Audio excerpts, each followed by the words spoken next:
മായും കായും തമ്മിൽ നമ്മളൊരു കോമ്പറ്റീഷൻ ഐറ്റം ഉണ്ടായിരുന്നോ? ഞാൻ മകാരം വെച്ച് പറയും, അദ്ദേഹം കാ വെച്ച് പറയും. വെറുതെ അനിലേട്ടാ നമുക്കൊന്ന് ഒരു സാമ്പിൾ അടിച്ചു നോക്കണോ? ശരി, ഞാൻ മായി തുടങ്ങാം. മായി തുടങ്ങും. മായാണ് മകനെ മലയാളത്തിലെ 56 അക്ഷരങ്ങളിൽ മഹത്തായ അക്ഷരം. മായില്ലാതെ മനുഷ്യന് പ്രത്യേകിച്ച് മലയാളികൾക്ക് മുഴുവൻ കഴിയില്ല. കലാകേരളത്തിലെ കഴിവുള്ള കലാകാരന്മാരെ കൈഡികൾ കൊണ്ട് കുളിര് ഒരുപ്പിക്കാനായി കൂടിയിരിക്കുന്ന കൂട്ടുകാർക്ക് എന്റെ കായ്ക്കേണ്ട കാര്യങ്ങളിൽ കട്ടി കുട്ടികളുടെ ഇഷ്ടങ്ങളെ ക്രിക്കറ്റിൽ 2 കളിക്കാർ വാങ്ങുന്ന കോടയിൽ ഒരു കാമ്പിളി കുമ്പളെ കനിക്കർ കപ്പിൽ എല്ലാം കകാരന്മാരില്ലേ. അമേരിക്കൻ ഒരു ക്ലിന്റന്റെ കാമിക്ക് മോണിക്ക ലെവൻസ്കി 2 മായുടെ മഹാത്മത്തെക്കുറിച്ച് മുഴുകയാണെങ്കിൽ മണ്ണിലെ മൂലകങ്ങളെ മങ്ങിടാതെ കാത്തിടാൻ മണ്ണോലിപ്പ് തടയാനും മരങ്ങൾ മതി.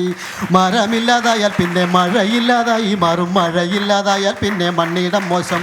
കലയിൽ കൂടുതലും കായാണ്. കൂത്തു, കൂടിയാട്ടം, കാവടിയാട്ടം, കുർത്തിയോട്ടം, കുത്തിയോട്ടം, കടുവാലി, കോൽത്തലി, കോലംതുള്ളൽ, കുമ്മാട്ടി, കഥകളി. ആയോധന കലകൾ 3 കായാണ്. കരാട്ടെ, കളരി, കുംഫു. കാണുന്നതും കാണാത്തതുമായ അവയവങ്ങളൊക്കെ കായാണ്. കൈ, കാല്, കണ്ണ്, കാത്, കരള്, കവിള്, കഴുത്ത്, കഷ്ണം, കൺപീലി, കർണം, കുംഭ, കിണ്ണി, കുടവയർ, കൃഷ്ണമണി. ഇതിന്റെ ക്ലൈമാക്സ് എന്ന് പറഞ്ഞാൽ സരിഞ്ചേട്ടൻ വന്ന് കയറും. നീ ക നീ മാ, ഇനി കമ്മ എന്നൊരു അക്ഷരം മിണ്ടരുത്. അതായിരുന്നു അന്നത്തെ ക്ലൈമാക്സ്. എന്റെ ഒരു ചെറിയ ആഗ്രഹം, ഇതൊക്കെ പഠിക്കാൻ എന്താ ചെയ്യണ്ടേ? ഇത് പഠിക്കാൻ നല്ല ലോൺ എടുക്കണം. എന്നിട്ട് ബാങ്കിൽ നിന്ന് വിളി വരും, CC മുടങ്ങിയെന്ന്. അപ്പൊ നമ്മളെ എന്തും ചെയ്യും. ഇത് പഠിച്ച് വിറ്റ് കാശാക്കും. അല്ല നമ്മള് ഇങ്ങനെ കാണുമ്പോണ്ടല്ലോ, ഇത് ഭയങ്കര ഒരു ക്യൂരിയോസിറ്റിയാണ് അറിയാനും. ഇത് പഠിക്കുന്നതിനേക്കാൾ എളുപ്പം മറ്റേ ആങ്കറിങ് ആദ്യം ഒന്ന് കറക്റ്റ് ആക്കിയായിരുന്നു. നല്ലൊരു ചോദ്യമാണ്. എവിടെയോ കിടക്കുക. ഇത് നിങ്ങൾ ശരിയാക്കിയ. അതെ, അത് ഞാൻ പഠിക്കുന്നുണ്ട്. മായുടെ സിനിമ പേരുകൾ ഓർമ്മയുണ്ടോ? സിനിമ നടന്മാരുടെ പേര് ഓർമ്മയുണ്ട്. പറഞ്ഞു. മലയാള സിനിമയിലെ 3 മായുള്ള മമ്മൂട്ടിയാണ് മെഗാസ്റ്റാറായി മിന്നിത്തിറങ്ങുന്നത്. 3 മായുള്ള മമ്മൂട്ടിയെ മറികടക്കാൻ വേണ്ടി മഞ്ഞൾ പിരിഞ്ഞ പൂക്കളിൽ മഹാവില്ലനായി കിടന്നു വന്ന മോഹൻലാൽ എന്ന മറ്റൊരു മാക്കാരൻ. അങ്ങനെ 3 മായുള്ള മമ്മൂട്ടിയും 2 മായുള്ള മോഹൻലാൽ മാത്രമല്ല മലയാള സിനിമയിലെ മാക്കാരും മണിയമ്പിൾ രാജ്, മഹേഷ്, മുകേഷ്, മനോജ് കെ, മനോവർമ്മ, മുകുന്ദൻ, മാഫേസി, മച്ചാൻ വർഗീസ്, മണവാള ജോസും, മഞ്ജു, മഞ്ജുവാരി, മാധവി, മാനസി, മേനക, മോനിഷ, മനുഷ്യ കൊയ്രാള, ഇന്നിങ്ങനെ പോകും മലയാള സിനിമയിലെ മാക്കാർ. കണ്ണു കാണാത്ത കുരുടനെ കാണികളെ കരയിപ്പിക്കാൻ കലാഭൂമണി കാലാരംഭിക്കുന്ന കാട്ടിലെ മാനന്ദ ഗാനമാണ് പാടിയത്. കാര്യഗൗരവമില്ലാത്ത കുട്ടികളെ മറത്ത കരുമാടി കൂട്ടനെപ്പോൾ കൈകൊട്ട് പെണ്ണെ തുടങ്ങുന്ന മറ്റൊരു ഗാനമാണ് പാടിയത്. കുള്ളനെയും കുബേരനെയും കസനന്ദനം കമലഹാസനിൽ കായുണ്ട്. നടുക്ക് കായുള്ള ഷക്കീലയായിരുന്നു കേരളത്തിലെ കൗമാരക്കാരെയും കോളേജ് കുമാരന്മാരെയും കോരി തെറിപ്പിച്ചുകൊണ്ടിരുന്നത്. കൂടാതെ കനകത, കൽപ്പന, കൊട്ടാരക്കര, കായമാധവ്, കുഞ്ചാക്കവും കവേർ KP ചിരിത, KT സ്പടനിൽ, കൈതപ്പുറം, KJ യേശുദാസ് എല്ലാം കാകാരന്മാരാണ്. ഇനി നമ്മളിപ്പോൾ മത്സരമില്ല. നിങ്ങളിപ്പോൾ എന്നെ കാണുന്നത് TV-യിലൂടെ അല്ല, എന്നെ നേരിട്ടാണ് കാണുന്നത്. എന്നാൽ പ്രേക്ഷകർ എന്നെ കാണുന്നത് TV-യിലൂടെയാണ്. ഞാൻ പറഞ്ഞു വരുന്നത്, നമ്മൾ ആദ്യമായിട്ടും TV കാണുന്ന ദിവസം ഒരിക്കലും വിചാരിച്ചിട്ടില്ല നമ്മളൊക്കെ ഈ TV-ക്ക് അകത്താകുമെന്നും ഇതൊരു വരുമാന മാർഗമാകുമെന്നും. ശരിയല്ലേ? അപ്പോൾ ഞാൻ ഈ TV-യെക്കുറിച്ചാണ് പറയാൻ വരുന്നത്. ഒരുപക്ഷെ മുൻപിരിക്കുന്ന ന്യൂ ജനറേഷൻ കുട്ടികൾക്ക് TV ഇല്ലാത്തൊരു കാലഘട്ടമോ അല്ലെങ്കിൽ TV ആദ്യമായിട്ട് വരുന്ന കാലഘട്ടമോ പറഞ്ഞാൽ മനസ്സിലായില്ല. എന്തായാലും ഞങ്ങളുടെ നാട്ടിൽ ആദ്യമായിട്ട് TV വരുന്നത് പുത്തൻ വീട്ടിലാണ്. പേരെയുള്ള പുത്തൻ വീട് ഒരു അന്നത്തെ കാലത്ത് ഒരു 10-45 വർഷത്തെ പഴക്കമുള്ള വീടാണ്. അപ്പോൾ ഒരു ബ്ലാക്ക് ആൻഡ് വൈറ്റ് TV. ആഴ്ചയിൽ ഒരു ദിവസമാണ് മലയാള സിനിമയുള്ളത്, ഞായറാഴ്ച വൈകിട്ട് 4 മണിക്ക്. ആ ഞായറാഴ്ച വൈകിട്ട് 4 മണിക്കുള്ള സിനിമ കാണാൻ വേണ്ടി ഞങ്ങളുടെ നാട്ടിലെ ആബാലവൃദ്ധ ജനങ്ങളും ഈ പുത്തൻ വീട്ടിൽ സിറ്റൗട്ടിലോട്ട് ഇങ്ങനെ ഒഴുകി എത്തുക. ഒരു 3-3:30 ആകുമ്പോഴേക്കും ആൾക്കാർ വരും. ഒരു 3:45 അവിടുത്തെ സാറ് അവർ TV ഹാളിൽ നിന്ന് ഇങ്ങനെ മാറ്റി സിറ്റൗട്ടിലോട്ട് തിരിച്ചു വെക്കും. അപ്പോൾ ആദ്യം വരുന്നവർക്ക് ഈ സിറ്റൗട്ടിൽ തറബെഞ്ചിലിരിക്കാനുള്ള സൗകര്യമുണ്ട്. താമസിച്ച് വരുന്നവർക്ക് ബാക്കിലൊരു അരമതിലുണ്ട്. ആ അരമതിലിൻ്റെ പിന്നിൽ ഈ ചുടുകട്ടയും പിന്നെ ഈ കവളമടലും ഒക്കെ എടുത്തിട്ടിട്ട് അതിൻ്റെ പുറത്ത് കയറി നിൽക്കും. അപ്പം നമ്മളതിന് ബാൽക്കണി എന്നായിരുന്നു പറയുന്നത്. അതിനുശേഷം 3:55 ആകുമ്പോഴേക്ക് സാർ ഇങ്ങനെ വരുന്നു. സാറ് TV പതുക്കെ ഓണാക്കും. ആദ്യം ഒരു വെളുത്ത ഒരു മഞ്ഞ് പോലെ സ്ക്രീൻ വരും. അത് കഴിഞ്ഞ് ഇങ്ങനെ തേനീച്ച പോലെ ഗ്രെയിൻസ്. അപ്പോൾ നമ്മൾ തേനീച്ചായിരുന്നായിരുന്നു പറയുന്നത്. അതിനുശേഷം സിനിമ ഇങ്ങനെ ഓപ്പൺ ആവുക. സിനിമ ഇങ്ങനെ തുടങ്ങുമ്പോൾ തിയേറ്ററിലെ പോലെ വിസിലടിയോ കയ്യടിയോ ആരോ ഒന്നും അവിടെ നടക്കുന്നില്ല. കാരണം അവിടെ ഒരു മുത്തശ്ശിയുണ്ട്. ഈ മുത്തശ്ശിക്ക് ഇവിടെ ആൾക്കാർ കൂട്ടം കൂടി വന്നിരിക്കുന്ന അത്ര ഇഷ്ടമല്ല. അപ്പോൾ അവിടെ സാറ് വന്ന് പറയും, എന്താമേ TV ഒന്നും ഇല്ലാത്ത ആൾക്കാരല്ലേ, കണ്ട് സന്തോഷിച്ച് പോട്ടെ. പക്ഷേ മുത്തശ്ശി ഇതുകൊണ്ടൊന്നുമല്ല പറയുന്നത്. ആൾക്കാരൊക്കെ വന്നിരുന്നിട്ട് ഈ ഭിത്തിയിലൊക്കെ ഇങ്ങനെ ചാരി ഇരുന്ന് ഈ തലമുടിയിലെ വെളിച്ചെണ്ണയും കരിയും ചെളിയെല്ലാം കൂടി ഭിത്തിയിൽ ഇങ്ങനെ കറുത്ത പാട് പോലാവും. അതിങ്ങനെ ലാമിനേഷൻ ചെയ്ത പോലെ കഴുകിയാൽ പോലും പോകത്തില്ല. നമ്മൾ സിനിമ കണ്ടൊരു എനർജി ആയി വരുന്ന സമയത്ത് മുത്തശ്ശി എഴുന്നേറ്റിട്ട്, അയ്യോ TV ചൂടായി കേട്ടോ, ചൂടായി. TV അങ്ങ് ഓഫ് ചെയ്യും. മക്കളെ മുത്തശ്ശി ഇച്ചിരി വെള്ളം കുടിച്ചിട്ട് വരട്ടെ കേട്ടോ എന്ന് പറഞ്ഞ് വെള്ളം കുടിക്കാൻ അകത്തോട്ട് പോകുന്നു. അപ്പോൾ നമ്മളിങ്ങനെ ചൂടായിട്ടിരിക്കുക, എന്തെങ്കിലും പറയാൻ പറ്റുമോ? രണ്ടാമത് വീണ്ടും മുത്തശ്ശി വെള്ളം കുടിച്ചിട്ട് തിരികെ വരുമ്പോൾ ഒരു മുറുക്കാമ്പതി കൈ കാണും. തിരിച്ച് വരുമ്പോൾ ചൂടൊക്കെ മാറി കേട്ടോ. TV ഓണാക്കി മുറുക്കാനൊക്കെ എടുത്തിങ്ങനെ മുറുക്കി വെളിയിൽ വാതിലിലോട്ട് നീട്ടിയൊരു തുപ്പ. അപ്പോൾ അങ്ങനെ പലപ്പോഴും തുപ്പ. ഓരോ ദിവസം ഇങ്ങനെ നോക്കിയപ്പോഴേ ബ്ലാക്ക് ആൻഡ് വൈറ്റ് TV-യാണ്. കുറച്ച് സമയത്തേക്ക് കളർ TV ആയിട്ടിരിക്കുന്നു, ഈ തുപ്പൽ തെറിച്ചിട്ട്. മലയാളികൾക്ക് കോമണായിട്ട് ദേഷ്യം തോന്നുന്ന ഒരു ടീമുണ്ട്.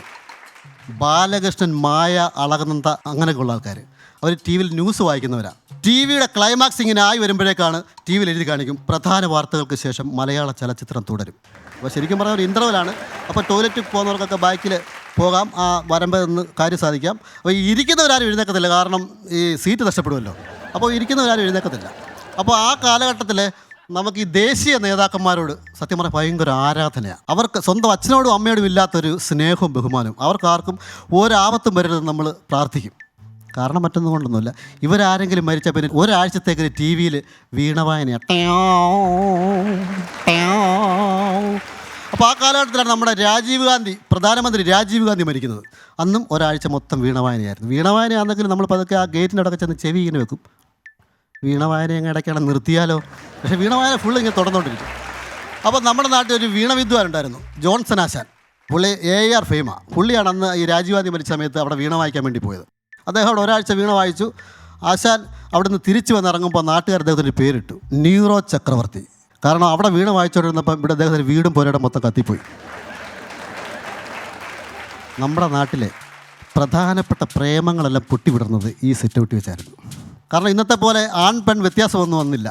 ആണുങ്ങളും പെണ്ണുങ്ങളും ഇങ്ങനെ തൊട്ടുരുമ്മി ഇങ്ങനെ ആ സിറ്റൗട്ടിൽ ഇങ്ങനെ ജാമായിട്ട് ഇങ്ങനെ ഇരിക്കുക. അപ്പോൾ ഈ ചെറിയൊരു ഗ്യാപ്പുള്ളടത്ത് കൊച്ചുങ്ങളെയൊക്കെ പിടിച്ച് ഫില്ല് ചെയ്യും. അപ്പോൾ ഇങ്ങനെ ജാമായിട്ടിരിക്കുന്നു. ഇതിനിടയ്ക്ക് പ്രേമിക്കുന്ന ചില ആൾക്കാരുണ്ട്. പക്ഷേ ഇന്നത്തെ പോലെ മരം ചുറ്റി പ്രേമോ പാർക്കിലോ ബീച്ചിലോ പോലുള്ള പ്രേമമൊന്നുമില്ല. ഇവിടെ തൊട്ടുരുമ്മി ഇരിക്കുമ്പോഴുള്ള ചില സംസാരങ്ങളില്ല, ആക്ഷൻസുകളാണ്. കാരണം തൊട്ടടുത്ത് അമ്മയും അച്ഛനൊക്കെ കൂടെ ഇരിക്കുമായിരിക്കും. അവർക്ക് ആർക്കും അറിയത്തില്ല ഈ സംഭവം. അവർക്കാർക്കും മനസ്സിലാക്കാനും പറ്റത്തില്ല ചില ആക്ഷൻ. അപ്പോൾ അന്നത്തെ ഈ പ്രേമത്തിൻ്റെ ഒരു പ്രധാന വേർഷനായിരുന്നു കണ്ണിറുക്കി കാണിക്കുന്നത്. കാമുകൻ കാമുകി കണ്ണിറുക്കി കാണിക്കും, അത് അവർക്ക് സൂഹിക്കും. പിന്നെ കാമുകി അല്ലാത്ത ആൾക്കാരെ ചിലർ ആണുങ്ങൾ കണ്ണിറുക്കി കാണിക്കും. അത് ചില പെണ്ണുങ്ങൾക്ക് ഇഷ്ടപ്പെടും, ചിലരാണ് കല്ലെടുത്തെറിയും. അപ്പോൾ അതല്ലാതെ മറ്റ് ശല്യങ്ങളൊന്നുമില്ല. അന്നത്തെ കാലത്ത് ഈ പണക്കാരും തീരുമാനിക്കുന്നത് വീടിൻ്റെ പുറത്ത് ഏരിയലുണ്ട്, ആൻറ്റിന എന്ന് പറയുന്നത്. അത് നോക്കിയാണ് പണക്കാരും തീരുമാനിക്കുന്നത്. ആൻറ്റിന എന്ന് പറയുമ്പോൾ ഒരു 10-30 അടി പൊക്കം, അതിൻ്റെ പുറത്ത് ഇങ്ങനെ മീൻമുള്ള് പോലിരിക്കുന്ന ഒരു ആൻറ്റിന അന്നത്തെ. അപ്പോൾ ഈ മീൻമുള്ള് ആണെന്ന് കരുതി ചില കാക്കയെ പൂച്ചയൊക്കെ വന്ന് ഇതിനകത്ത് കൊത്തും, ഈ ആൻറ്റിനെ കൊത്തുന്ന സമയത്ത് ടി വിക്ക് ഒരു അസുഖമുണ്ട്. നമുക്ക് ചില അസുഖങ്ങളുണ്ട്, മൈഗ്രെയിൻ. പക്ഷേ ഈ ടി വിക്ക് അതല്ല, ഗ്രെയിൻസ് എന്ന് പറയുന്ന സംഭവം ഉണ്ടാവും. അപ്പോൾ ഈ ഗ്രെയിൻസ് മാറ്റാൻ വേണ്ടി നമ്മുടെ നാട്ടിൽ ഒരു വിദഗ്ധനായ ഒരാളുണ്ടായിരുന്നു, പ്രകാശണ്ണൻ. ആ നാട്ടിലെ ആസ്ഥാന ഗ്രെയിൻസ് മാറ്റക്കാരനാണ്. ഈ ഗ്രെയിൻസ് മാറ്റുന്ന ഒരു കോഴ്സ് 6 മാസം ഇവിടെ പോയി പഠിച്ചതായി ഈ പ്രകാശണ്ണൻ. അപ്പോൾ ഈ പ്രകാശണ്ണൻ ഇവിടുത്തെ ടി വിക്ക് ഒരു ഗ്രെയിൻസ് വന്നാൽ അപ്പോൾ സാറ് പറയും, പ്രകാശണ്ണനെ എന്ന് പോയി വിളിച്ചേ. 2 പയ്യന്മാർ സൈക്കിളിൽ പോകുന്നു, പ്രകാശനെ വിളിച്ചുകൊണ്ട് വരുന്നു. ഒരു കളക്ടർ വരുന്ന പവറാണ് പ്രകാശന് 2 സഹായികൾ കൂടെ കാണും. ഒരു സഹായി നേരെ വന്ന് ഈ ടി വിയുടെ നോവെ പിടിക്കും, ഒരു സഹായി മുറ്റത്ത് നിൽക്കും, പ്രകാശന് ഏറ്റവും മുകളിൽ കയറും. അപ്പോൾ ഇങ്ങനെ ഗ്രെയിൻസ് മാറ്റുകയാണ്. സംഭവം എന്താ പറയുക, മേപ്പോട്ടിരുന്ന കമ്പിയിൽ ക്രോസ് ഒരു ചെറിയ കമ്പി വെച്ചിട്ടുണ്ട്, അതിൽ പിടിച്ചിങ്ങനെ തിരിച്ചാൽ മാത്രം മതി. പക്ഷേ ഈ ട്രിക്ക് ആർക്കും പറഞ്ഞു കൊടുക്കത്തില്ല പ്രകാശന, സ്വന്തം സഹായികൾക്ക് പോലും ഈ ട്രിക്ക് പറഞ്ഞു കൊടുക്കത്തില്ല. അപ്പോൾ അങ്ങനെ ഈ ടി വി ഉള്ള എല്ലാ വീടുകളിലും പ്രകാശനൻ ഒരു അവിഭാജ്യ ഘടകമായി മാറി. പ്രകാശനൻ ഗ്രെയിൻസ് മാറ്റാൻ പോകുന്നു. അപ്പോൾ അങ്ങനെ ഗ്രെയിൻസ് മാറ്റി പ്രകാശനൻ 2 കണ്ണിന് ഗ്രെയിൻസ് ആയിട്ട് മാറി. ഇപ്പോൾ ചെങ്ങന്നൂർ ഒരു കണ്ണാടിക്കട ഇട്ടുക, ഗ്രെയിൻസ് ഒപ്റ്റിക്കൽസ് എന്ന് പറയുന്നത്. അപ്പോൾ അങ്ങനെ പിന്നീട് കാലം മാറി, രൂപം മാറി. Black and white T V colour T V ആയി മാറി, ആൻറ്റിന ഡിഷായി മാറി, കേബിൾ ടി വി ആയി മാറി, നമ്മുടെ കയ്യിൽ കൊണ്ട് നടക്കാവുന്ന ടി വി വരെയായി. പുതിയ ചാനലുകളായി, ചാനലുകൾ തമ്മിൽ മത്സരമായി, പുതിയ പ്രോഗ്രാമായി. അങ്ങനെ പോപ്പുലറായ ഒരു ചാനലിൻ്റെ പോപ്പുലറായ ഒരു പ്രോഗ്രാമിൽ പോപ്പുലറായ 2 സിനിമാ നടന്മാരുടെ മുൻപിൽ പോപ്പുലർ ആകാൻ വേണ്ടി ഞാനിങ്ങനെ നിൽക്കുമ്പോൾ എൻ്റെ നാട്ടുകാർ പറയും, അങ്ങനെ ആലിനില വന്നിട്ട് ഈ ടി വിക്കകത്തായി.